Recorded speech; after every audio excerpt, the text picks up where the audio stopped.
Hi, everyone. I hope you're enjoying the book of Acts. We're now in chapter 26. We're almost done. So I'm excited to be able to share this with you. I also want to say that I'm really excited for those of you that have helped and have shared your insights.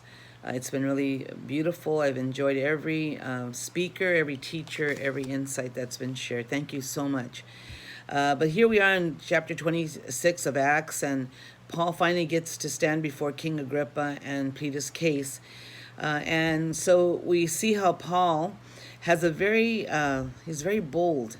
I think that's what stood out to me the most throughout the book of Acts is the boldness of the apostles, how the Holy Spirit empowered them, and they had this boldness, almost a supernatural boldness, but they stood up for the cause of Christ. And had they not done that, they wouldn't have turned the world upside down the way that they did. 2,000 years later, we still have the story of Jesus Christ crucified, resurrected, and coming again. So he stands before Agrippa, and King Agrippa says, "Okay, now you have your chance. What do you want to say?" So Paul describes to him very detailed and very descriptive. He tells him about what happened to him on the road to Damascus, how he encountered Jesus on the road to Damascus, on his way to go persecute Christians. And it's interesting that he's saying all this in Aramaic. As he's talking to Paul, Paul notices, or it's written, that he was speaking in Aramaic. And Aramaic, to this day, it's not spoken in very many places. It's very few people know or speak Aramaic. A lot of them, it says in a few villages in Syria, but we heard that about only 200 people speak Aramaic today. So it's interesting that he notes that it was in Aramaic, and that was the language that Jesus spoke. When he talks about the encounter, he talks about the voice saying to him, "Paul, Paul, Saul, Saul, why do you persecute me?" And he asks, "Who are you, Lord?" He says, "It is Jesus. It is I who you are persecuting."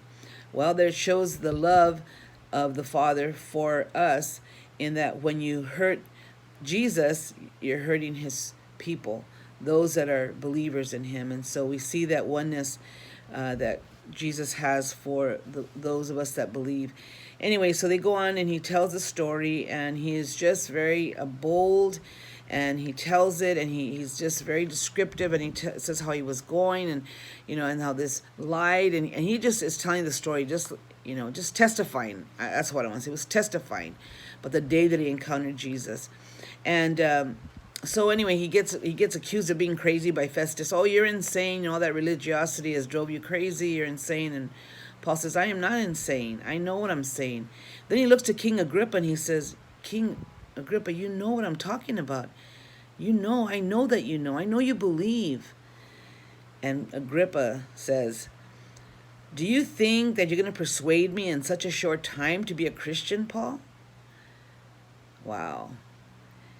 And it's beautiful, but Paul replies, "Whether a short time or a long time." I love this. I'll read it to you because I don't want to say it. "Short time or long, I pray to God that not only you, but all who are listening to me today will believe."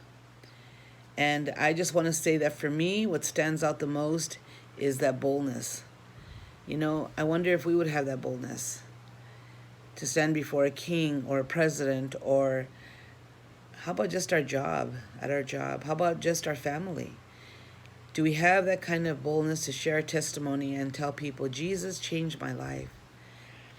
I had an encounter one day, and my whole life turned around"? And people can argue the Bible, they can argue philosophy, they can argue scriptures, people can argue. But I'm going to tell you one thing. They can't argue about your testimony. If you know what Jesus did, no one can tell you differently. And so I pray that as we read all of these chapters, and as we've been learning about the book of Acts, that we've also are encouraged to be bold in our faith, to be bold in our stand for him. Not in a hypocritical way, or just, no, in a way that's genuine and pure.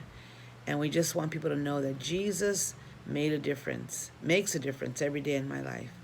Anyway, God bless you. Hope you're enjoying Acts.